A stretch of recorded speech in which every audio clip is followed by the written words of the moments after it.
నమస్కారం. నా పేరు కొట్టే చెన్నయ్య, రిటైర్డ్ ప్రిన్సిపల్ను మరియు కర్నూలు జిల్లా బీజేపీ అధికార ప్రతినిధిని. రేపు అక్టోబర్ 31 సర్దార్ పటేల్ 150వ జయంతి. సర్దార్ వల్లభభాయ్ జవేరాభాయ్ పటేల్ భారత స్వతంత్ర సమరయోధుడు, స్వతంత్ర భారతదేశం యొక్క తొలి ఉప ప్రధాని, తొలి గృహమంత్రి కూడా. వారు దేశ సమైక్యతకు ప్రతీకగా నిలిచిన మహనీయుడు. ఆయనను భారతదేశపు లోహ పురుషుడు అంటే ఐరన్ మ్యాన్ ఆఫ్ ఇండియాగా స్మరించుకుంటున్నాం. దేశ సమీకరణ, ప్రజాస్వామ్య వ్యవస్థ బలపరచటము, పరిపాలనా వ్యవస్థను పునర్నిర్మించడం వంటి అనేక రంగాల్లో ఆయన సేవలు అపూర్వము, మరువలేవు. సర్దార్ పటేల్ అక్టోబర్ 31, 1875లో గుజరాత్ రాష్ట్రంలోని నడియాద్లో జవేరాబాయ్ లాడ్బాయ్ అనే పేద రైతులకు జన్మించారు. పేద కుటుంబంలో జన్మించినందున చిన్నప్పటి నుంచే కష్ట నష్టాలకు అలవాటు పడ్డాడు. గ్రామీణ ప్రాంతంలో చదువుకొని న్యాయవాదిగా ఉండాలని చెప్పేసి ఆ రకమైన ఆసక్తిని పెంచుకున్నారు. అందుకే పటేల్ మొదట గ్రామాల్లో కేసులు వాదిస్తూ మంచి లాయర్గా ప్రసిద్ధి చెందారు. బారిస్టర్ విద్యకు మంచి పేరు ఉండటం వలన తను కూడా ఇంగ్లాండ్ వెళ్ళి న్యాయ విద్య చదివి బారిస్టర్గా తిరిగి వచ్చి గుజరాత్లో ప్రముఖ బారిస్టర్గా మంచి పేరు సంపాదించుకున్నాడు.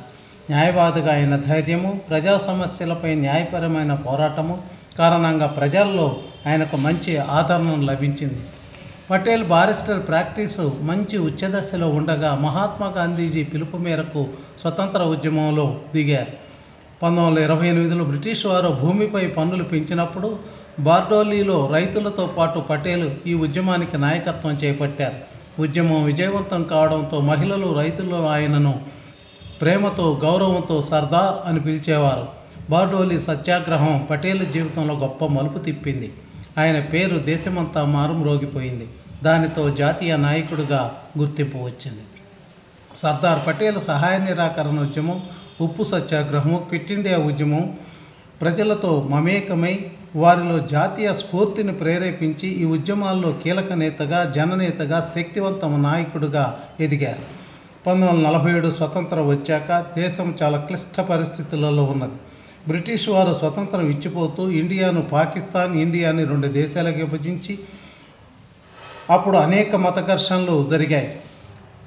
దానికి తోడు దేశంలో 562 స్వతంత్ర రాజ్యాలు ఉండేవి.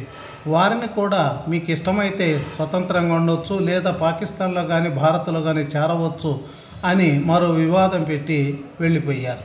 పటేల్ ఉప ప్రధానిగా, హోంశాఖ మంత్రులుగా ఈ సమస్య కఠిన సవాలుగా మారింది. కానీ పటేల్ తన కార్య కౌశలంతో, ధైర్యంతో, దౌత్యంతో ఉపయోగించి దాదాపు 559 రాజ్యాలను నయాన భయాన భారత్లో కలిపారు. కానీ హైదరాబాద్, జునాగఢ్ లాంటి రాజ్యాలు విలీనానికి నిరాకరించడంతో జునాగఢ్లో ప్రజాభిప్రాయ సేకరణతో ఆ రాజ్యాన్ని భారత్లో కలిపారు. ఆ నవాబు పాకిస్తాన్కు పారిపోయాడు.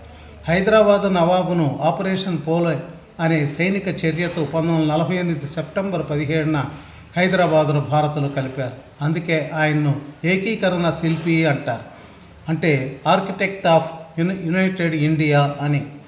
ఆ తర్వాత కొత్త భారతదేశ పరిపాలనా వ్యవస్థను గాడిని పెట్టడానికి ఆల్ ఇండియా సర్వీసెస్ అంటే IAS, IPSల వ్యవస్థను ఏర్పాటు చేశారు. దేశంలో శాంతి భద్రతల వ్యవస్థను బలోపేతం చేయటానికి చాలా కఠిన నిర్ణయాలు తీసుకొని సంస్కరించారు. విభిన్న సంస్కృతులతో, భాషలతో, వేషాలతో, రుచులతో ఉన్న 562 విడివిడి రాజ్యాలను ఏకం చేసి విశాల భారత్ను ఏకం చేయడం ఆయనలో దార్శనికతకు, పట్టుదలకు, కార్యదీక్షకు నిదర్శనం. సర్దార్ వల్లభాయ్ పటేల్ విశిష్ట వ్యక్తిత్వం గల గొప్ప యోధుడు. ధైర్యము, నిజాయితీ, క్రమశిక్షణ ఆయన సొంతము. కాశ్మీర్ను విలీనం చేయలేకపోయినందుకు ఆయన బాధపడేవాడు. దానికి కారణము నాడు నెహ్రూ అనవసరంగా కాశ్మీర్ అంశాన్ని ఐక్యరాజ్య సమితికి నివేదించడం వల్ల జరిగింది అని బాధపడేవాడు. ఓ పల్లెలో చిన్న రైతు నుండి దేశ ఉప ప్రధాని వరకు ఎదిగిన ధీశాలి. ఆయనెప్పుడు రాజకీయాలలో దేశం ముందు, వ్యక్తిగత ప్రయోజనాల తర్వాత అనేవారు, ఆచరించేవాళ్ళు. పటేల్ గారు 1950 డిసెంబర్ 15న ముంబైలో మరణించారు. దేశం మహాత్మా గాంధీ తర్వాత ఒక గొప్ప దేశ నాయకుని కోల్పోయింది. దేశ సమైక్యతలో పటేల్ది అపూర్వమైన పాత్ర.